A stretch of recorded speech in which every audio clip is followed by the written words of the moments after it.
I was having dinner with some friends recently, and at one point got into a serious conversation about one of life's questions that sits looming in the background as we deal with all life's daily challenges and issues.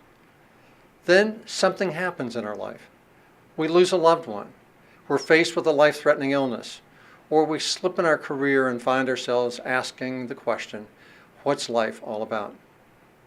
In our study of great leaders in Grounded, we were struck by many things, but one, in fact the one that had the highest correlation to success for these leaders, was that of spiritual health. Living in a world with a higher purpose, a sense of global connectedness, to the point of being in the world with a generosity of spirit. All of this starts with your purpose, your higher purpose. So let me ask, why are you here? When you get up in the morning and in that rare moment of reflection, when asked that question, where does your mind go?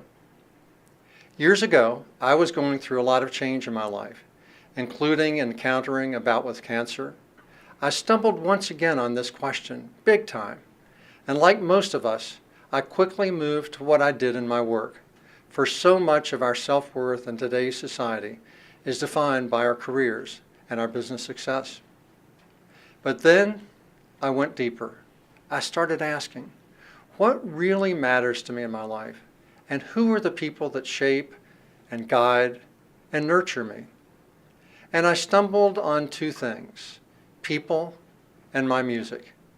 Yes, I'm a musician, but music broadly defined, those areas of my life where I can contribute something that is distinctive to me and the value that I create for others.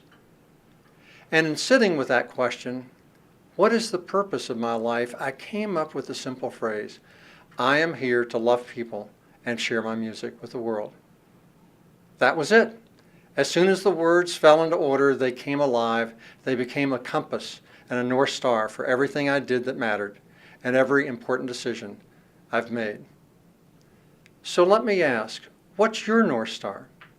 What do you find yourself doing that matters so much to you that you lose track of time? In those tender moments of caring and quiet, where does your mind take you? As a leader in your company or organization, what personal conduct and ethics do you find matter most to you that reflect your higher purpose? And as you discover and define your higher purpose, do you make it clear? Do you claim with courage and compassion what matters to you most? As we pause and think about our higher purpose, our attention often turns to those great well-known leaders who dedicated their lives to their higher purpose. In the business world, there is no more passionate or successful champion of following your higher purpose than Steve Jobs. When he was diagnosed with cancer, he talked of his own passion that drove him relentlessly in building the most valuable company in the world. And his advice to all, follow your heart.